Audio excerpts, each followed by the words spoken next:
And that's when I saw little Jeremy that it made me want to have my own children. Baby fever. Yeah, baby fever. It's a thing.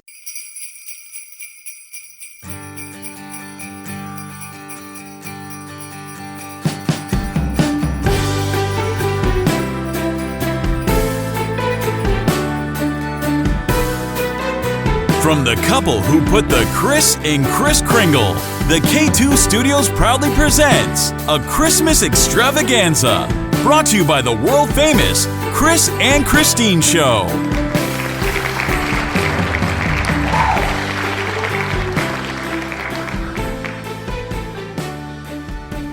Hey, what's happened, everybody? Merry Christmas. I am Kris. And I'm Kristine, and welcome to the 18th episode of the Kris and Kristine Show. Do. Fantastic 18th episode. Wow. How are you doing, Kristine? I'm doing good. I am so excited for this week's episode.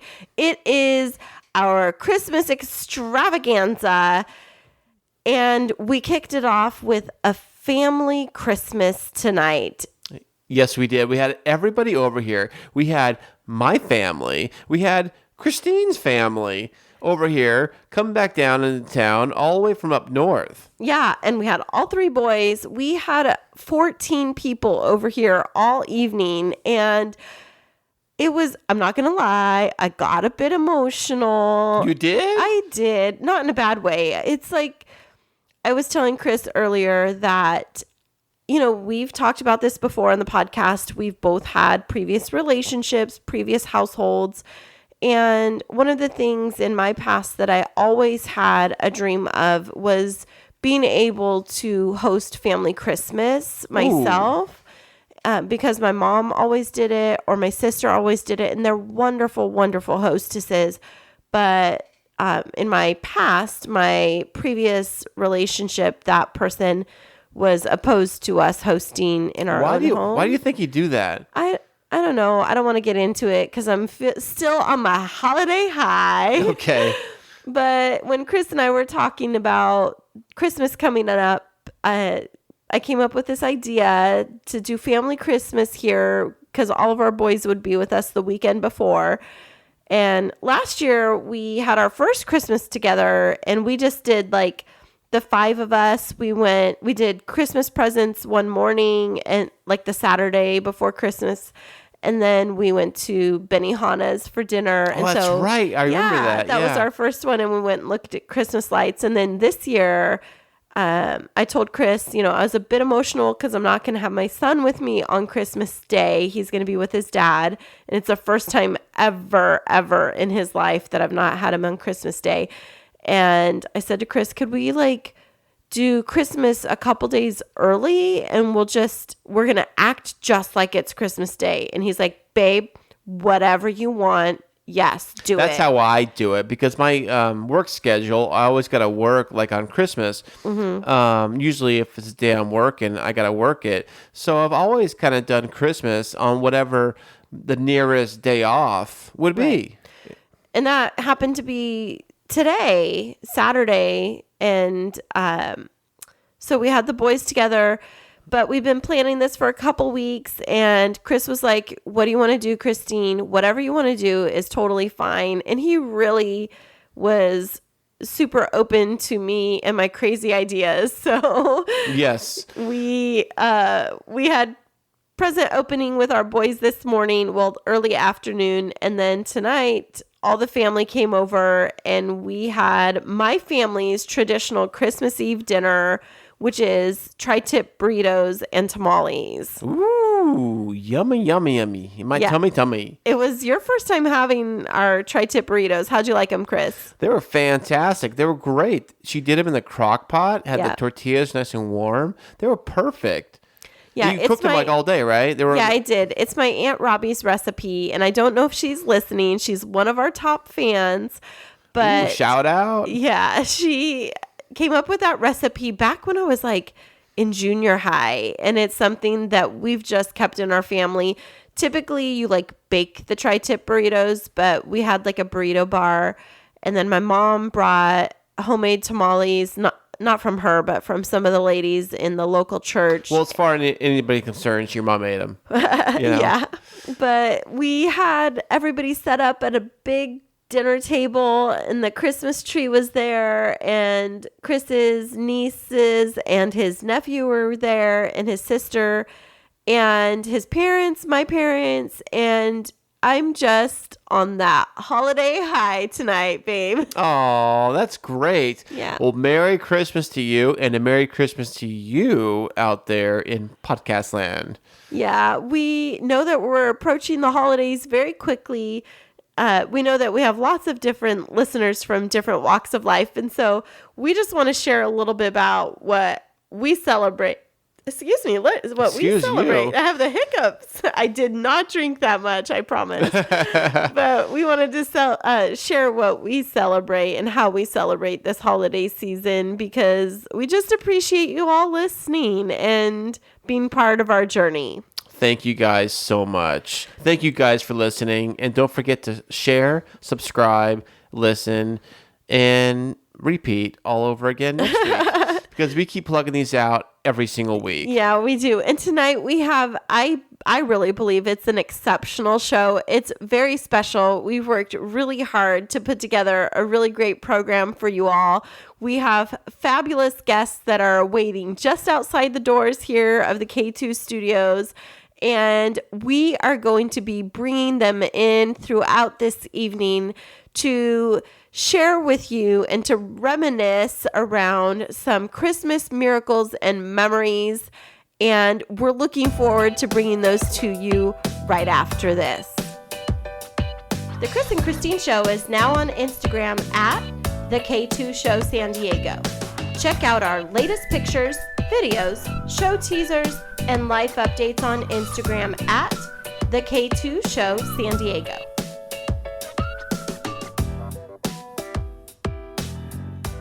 Hey everybody, welcome back. Tonight on the show, instead of talking about hot topics, we are talking about all things Christmas memories and miracles. Fantastic. Merry Christmas, everybody. Yeah, Merry Christmas. We have a fabulous show lined up for you, and we have an action-packed agenda of guests tonight who are joining us. The studio is full tonight, and we are going to be bringing on some of our fan favorites to talk with us about their favorite Christmas memories and miracles. Right, and Kris? Now in the studio, we have my mom, Sandy. How you doing, Mom? Good. Merry Christmas. Merry Christmas to you. This is great. You got you here today. Yeah, we just had our family Christmas celebration tonight a little bit early, and Sandy is going to kick it off for us with telling us her favorite Christmas memory. Yeah, Mom, what you got? Well, I don't know. I have to think about this, but one comes to mind when my parents were still alive. We had a Christmas at their house, and my sister and her husband and her new little baby came to visit, and I really, really enjoyed that. And that's when I saw little Jeremy that it made me want to have my own children. Baby fever. Yeah, baby fever. It's a thing. Of course, Kris was born in October the following year. So that year I had a newborn, so that was exciting. Exciting. And then when your brother was born, Danny, he was born in November 2 years later, so I had another baby at Christmas time. And then Wow. Then when I was pregnant with Jana, I was pregnant at Christmas time because she was born in March. So all those years were really exciting. Oh, I wow. remember that when the kids are little at Christmas. Yeah, that's pretty fun to have all little kids around Christmas time. Yeah, we had Araya, Chris's niece. She was the youngest one that was here this year, but it was so fun having all the kids together for our family Christmas, opening the presents. So I can imagine how seeing that little baby that first Christmas might give you baby fever. Oh, yeah. So, Mom, do you remember any Christmases that really stand out other than that one? Well, they're all special, you know. You guys are all, it was exciting to watch you guys get up. And I remember one time Danny got up and says, "Oh, look what Santa brought us. We got new bikes. And I can hear him telling you, and you guys are still in bed, and I was kind of still in bed, but I could hear Danny say, come look, Kris, come look, see what we got. Oh, really? He's all excited. Oh, that was exciting. Yeah, that was fun. Well, it's kind of like Mason and Jacob now. They do kind of do the same thing, you know. They get all excited, you know, unwrapping everything, and it doesn't matter. They want to go down there and just unwrap stuff. And what present's mine, you know? And this one's yours, Jacob. No, this one's yours, Mason. We did something today, though, before we opened gifts with them. We sat down before we opened presents and made sure to talk with them about the reason for the season and why we give gifts. Yeah, Kristine went in depth about it. She actually said full-on speech about it. Yeah, we're talking about our faith and what it means to us in our faith. So, yeah. Oh, that's awesome, Mom. Kristine, sorry. Hey, Mom, I'm looking around at my mom. Hey, Mom, you got anything else about your favorite Christmas stuff? Let me see. I don't know. They're all special, you know, getting ready and, you know, picking out the special gifts for each person. And especially when you have grandkids, it's a whole nother story when you have grandkids, you know. Why is that? You're starting all over again, just like you had with your kids, you know. You're starting all over, buying them gifts and seeing what they would like and the anticipation of, you know, the opening the presents. And, you know, it's really exciting. That is great.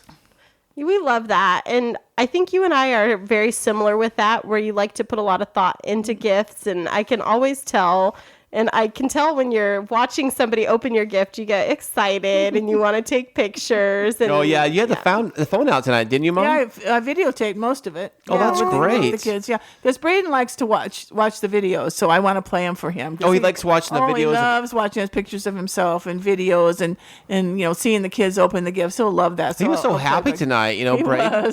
He was like clapping and cheering and getting ready, and I did my Mickey Mouse impression, and he like super loved it. Yeah. You know, it was great. Yeah, it was a really fun night tonight. Thank you guys so much for being here. And thanks, Sandy, for sharing with us one of your favorite Christmas memories. Thanks a lot, welcome. Mom. You're welcome.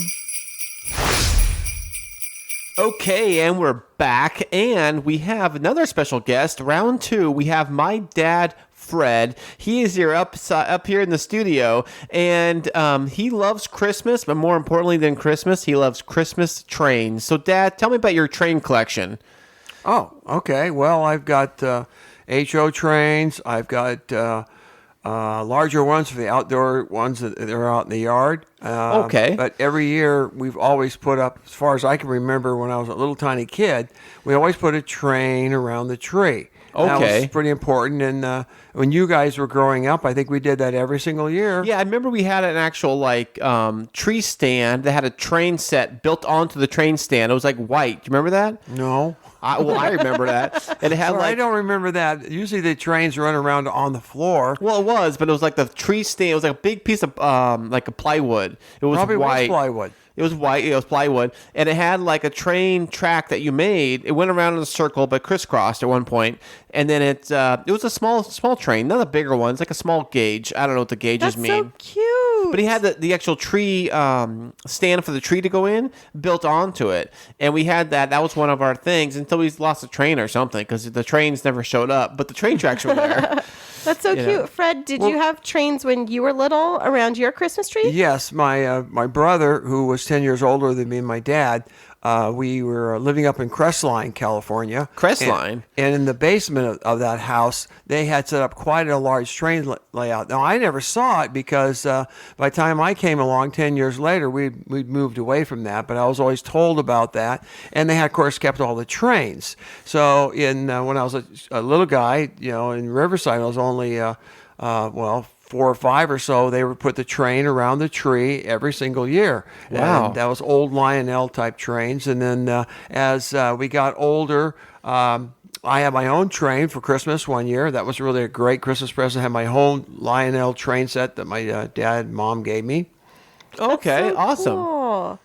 I love that. I've never had a train around my tree growing up, and I always wondered, like, Are they electric? Do they get plugged in? Oh, they have to be electric. We think they're gasoline or something? Well, I don't know, goofball. If they get plugged in, how do they work? Well, some of the ones they have nowadays are, of course, battery powered and have remote controls and things. Those are really easy to work with. The tracks are usually just plastic. The ones we worked with actually use metal tracks, and you actually use AC current from your house to actually power up the train. That sounds dangerous, like around like a live tree. Well, it would never cause any problems, but yeah, you have to be careful what you're doing, I guess. But Well, it's like Christmas lights and everything else too, I would think. That's awesome. Oh, speaking What of Christmas lights, thank you, Dad, for helping me put the Christmas lights out on the front of the house. like Yeah. those palm trees, huh? Yeah, I love those palm trees. He loves the candy canes And even the more. candy canes that you don't really care for turned out really good. Okay, Yes, they everybody, did. we have to tell you this story. So last week, Fred, the famous Fred the elf, showed up at our house. And he was ready to put up Christmas lights. And then he had these candy canes that he brought out. But Kris was adamant he did not want them. And somehow, with the power of persuasion, Fred and I convinced Kris to go along with it. And they look fantastic, by the way. Yeah, they look great. I can't argue. They look fantastic. They twinkle. They change color. They have a timer. They go off when they go off. They go on when they go on. And I don't have to do a thing. Yeah. I love it. Thank you so much, Dad. They look great. And by the way, the second palm trees that we went to Walmart to go get stuff for look great. Don't they look great? They look great. They look really great. With their new LED type lights, so they have like a little totally different kind of color to them. They're really pretty neat. They're really kind of cool. special. Thank you. And the funny thing is, we used a different kind of string of light. We didn't use standard strings. They were like netting or something, right? It was like bush lights. Right, bush lights. Brush they're like, lights, They're yeah. the kind that you Bush like lights. lay across bushes. Right. But we did this differently. We took them, we wrapped them around like a blanket. We wrapped them around the tree and Tree plugged them in. trunks, Yeah, the tree trunks, and it looks like a regular, like we strung it around. Looks great. Yeah, it looks fantastic. Yeah, it came out really, really well. Oh, thank you so much. Thank you. So, do you have any other Christmas memories you want to share with everybody? I had a pretty good Christmas when I was a kid because my brother joined the Navy when I was, I guess I was only 8. He was in the Navy, so I was kind of just me by myself. You know, Only so- child. Yeah, kind of an only child with both my parents and occasionally with the grandparents and other relatives and stuff. So, but they were all pretty good Christmases. My mom and dad were pretty good about trying to figure out what I wanted. One year I really, really, really wanted a fire truck, and instead I got a dump truck. But we still, have that dump truck. The kids, your kids, are playing with that dump truck in my living room. Well, they didn't this just year. paint it red and say it's a fire truck. Yeah, no, it's just a metal dump. It's all metal. You know, Oh, so yeah, that's how they did toys back in the day, made out of real yeah, metal. It was all metal. Was plastic like a new thing or something?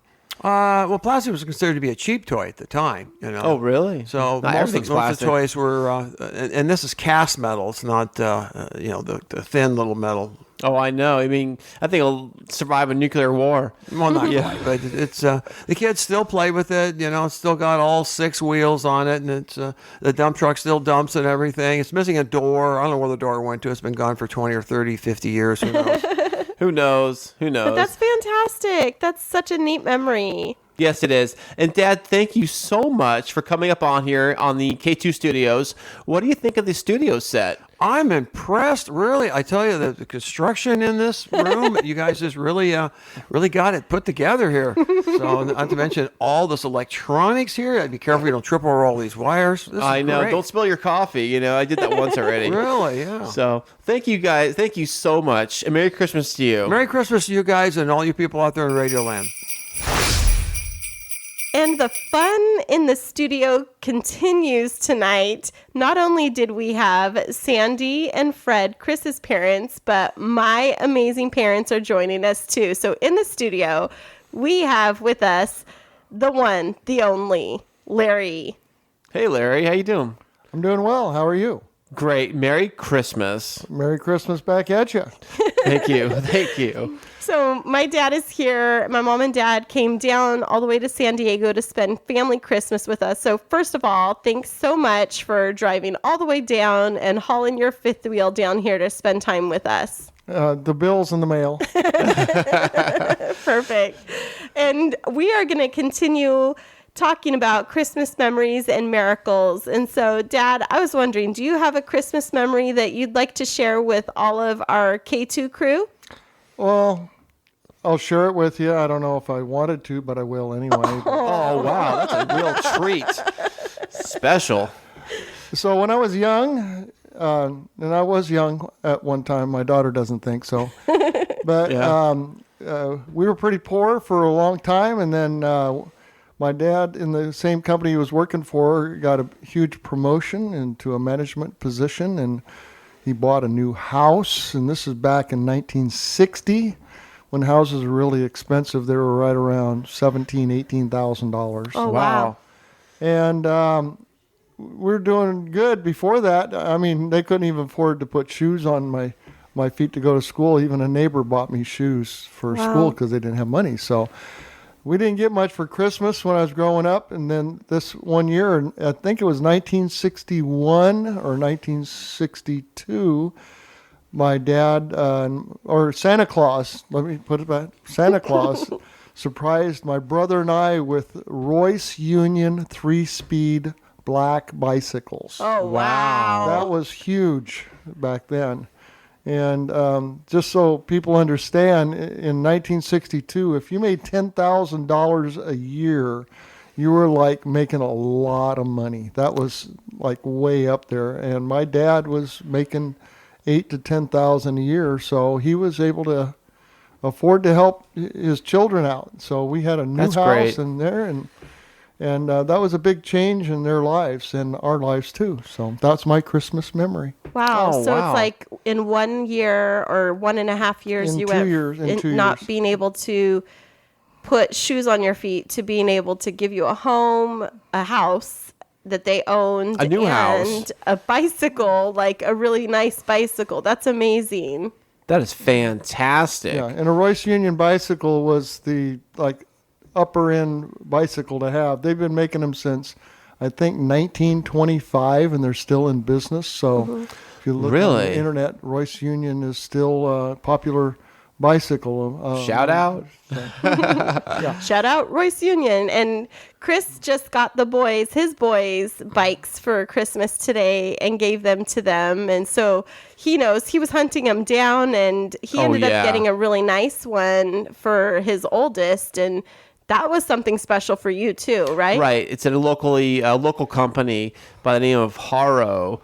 And I think they make the bikes here in town. Like they told me in the shop. It's a really nice bicycle. It's a bike company, and I think they hand built all the bikes by hand in a shop in their local store or whatever it is. And the equipment is supposed to be really nice, top of the line equipment. It's built on the bike.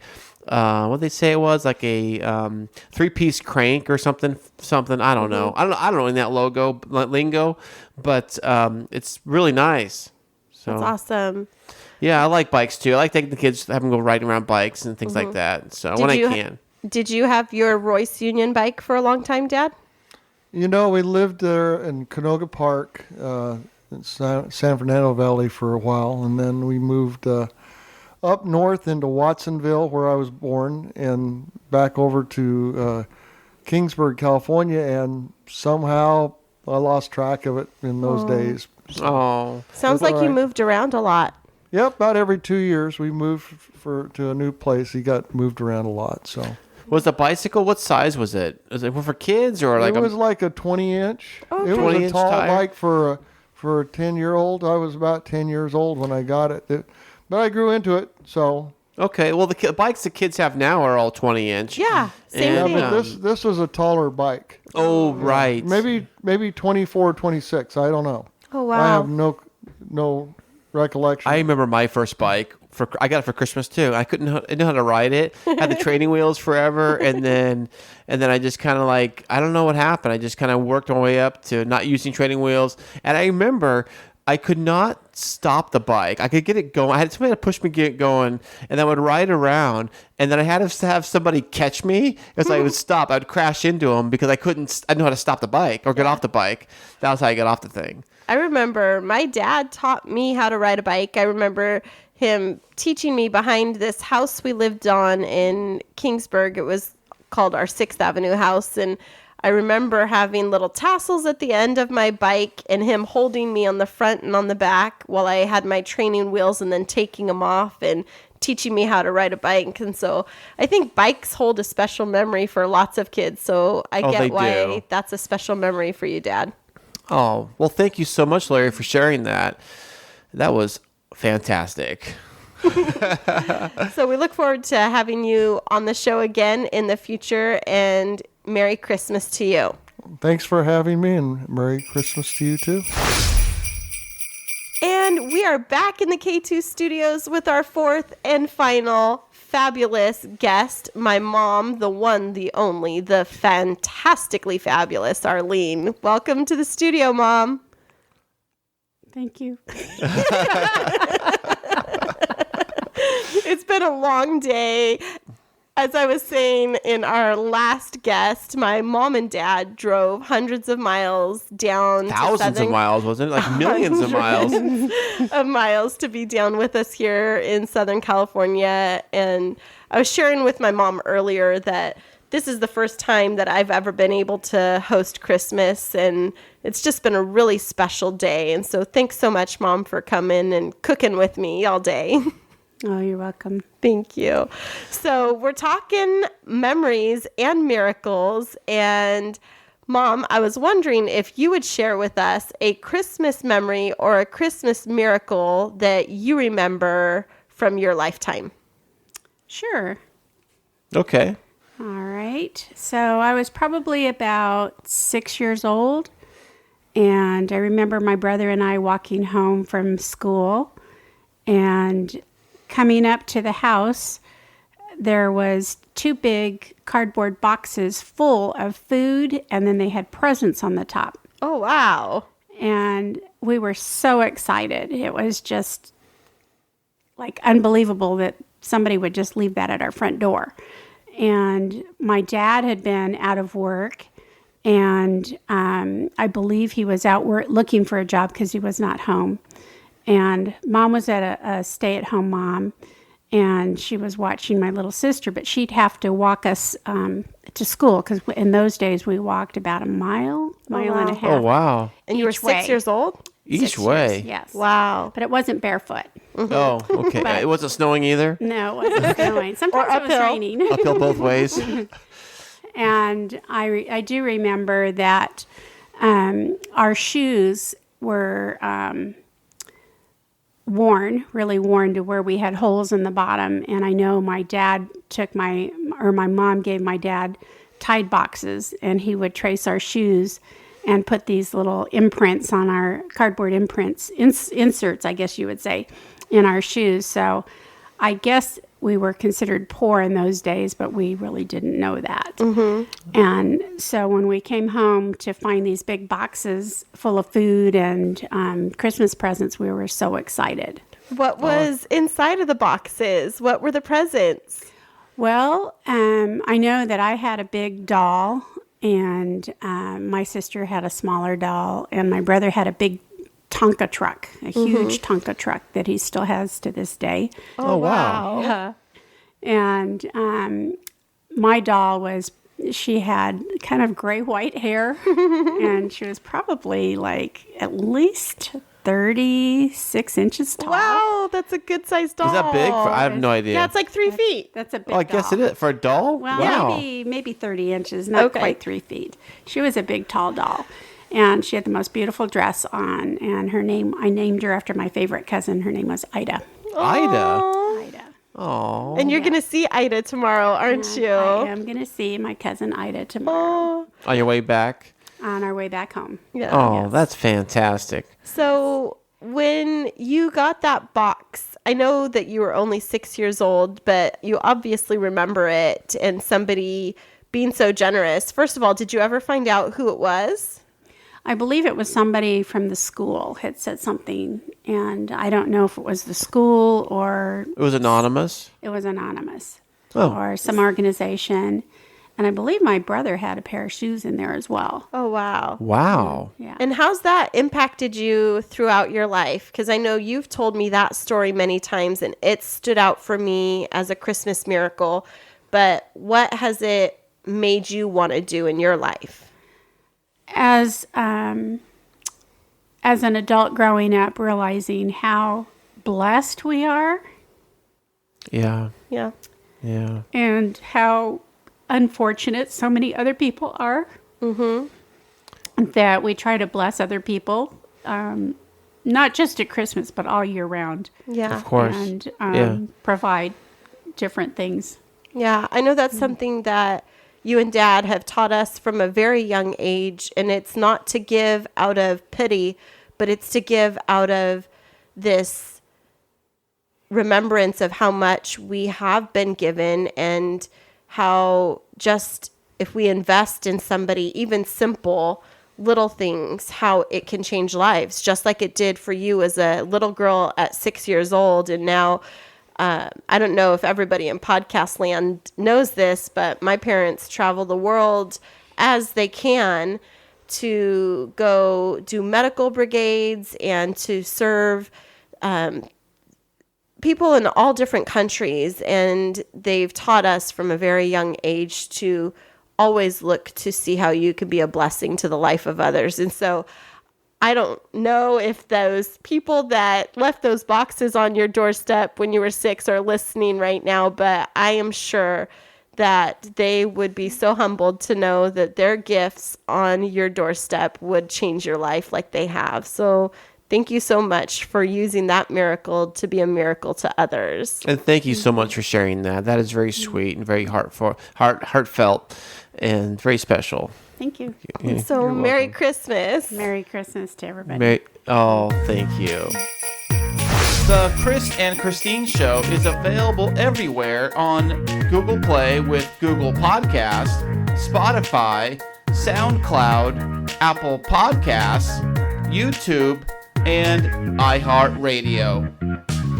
Okay, and welcome back. That all was very fantastic. You know, the holidays, especially Christmas, brings out a lot of emotions, good and bad, during this time of the year. Yeah, it does. And Kristine is going to tell us all about how to handle the not so good part of the holiday season. What you got, baby? Yeah, so I think it's something that we don't always talk about, because the holidays are supposed to be this lovey, cheery, happy-go-lucky time of year.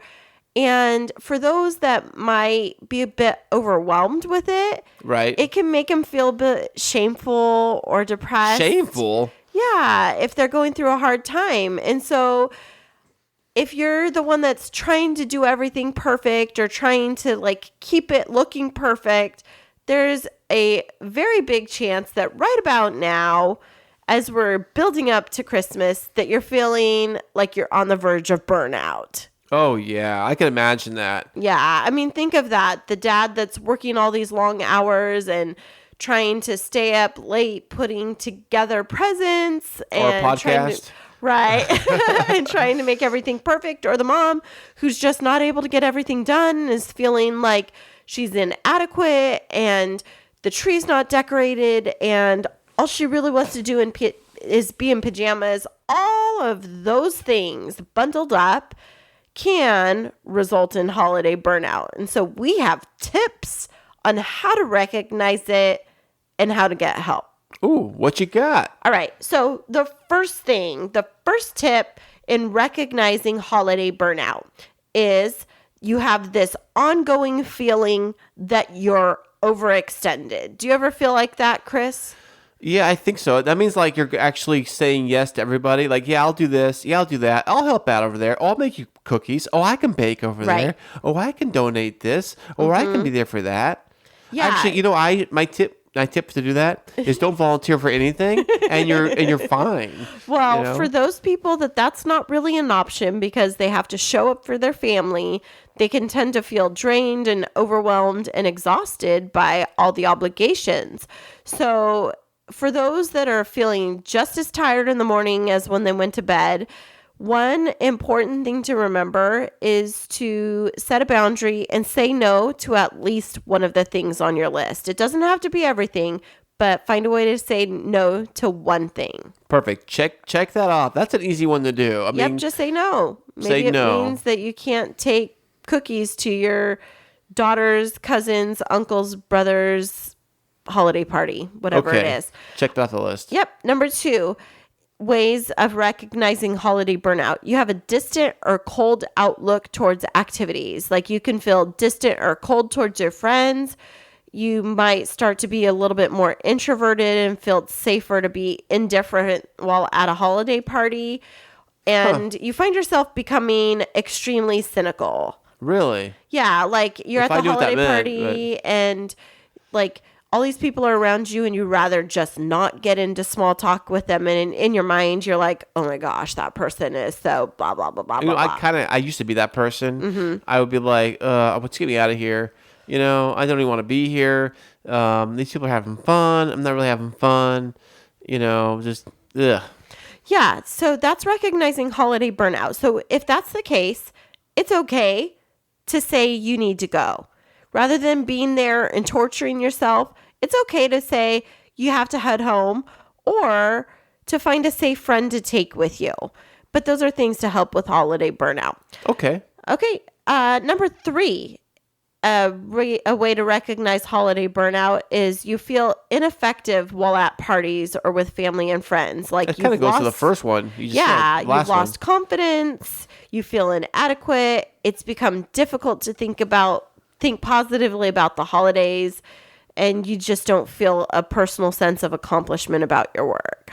Oh, okay. Yeah, I think that the holidays can bring that up, especially if you have holiday parties and everybody's cheery and happy and work holiday parties.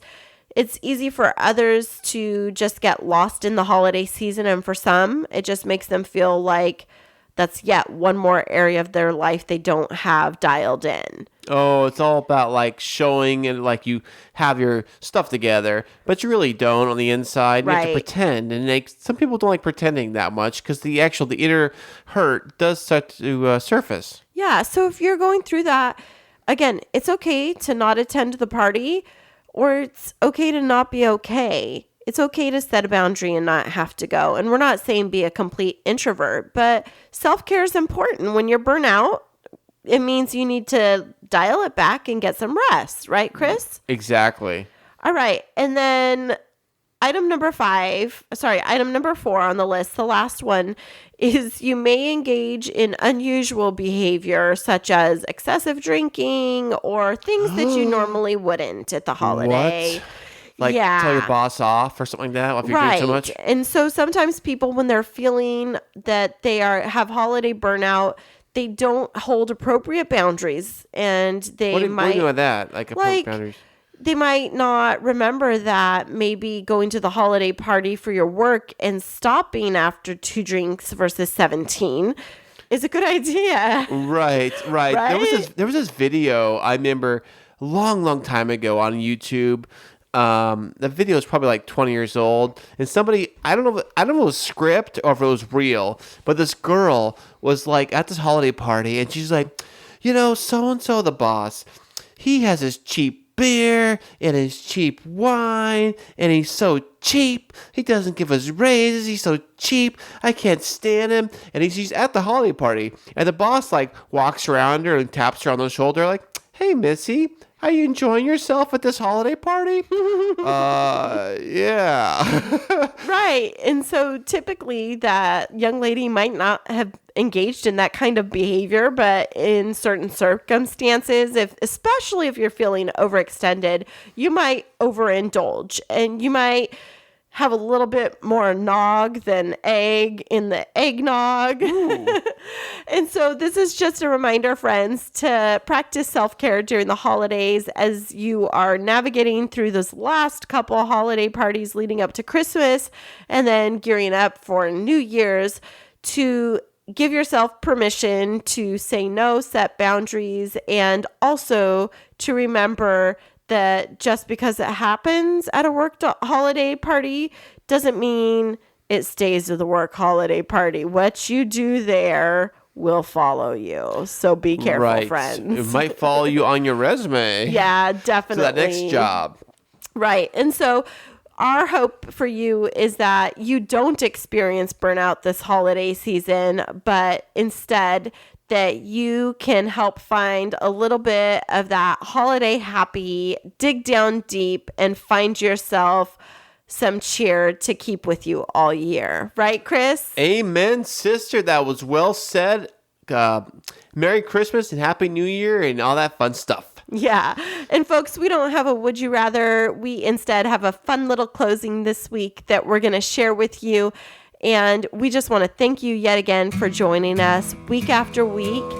And we look forward to being with you next week. During this season, love is best when shared. As others will remember you as the one who always cared. As the weather gets cold and the snow shines bright, take each moment to hug your loved ones tight. Christmas is more than just one day a year. It's a feeling, a spirit full of love, hope, and cheer. Thank you so much for joining us. I'm Kris. And I'm Kristine. And until next week, Merry Christmas and keep moving forward.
Merry Christmas!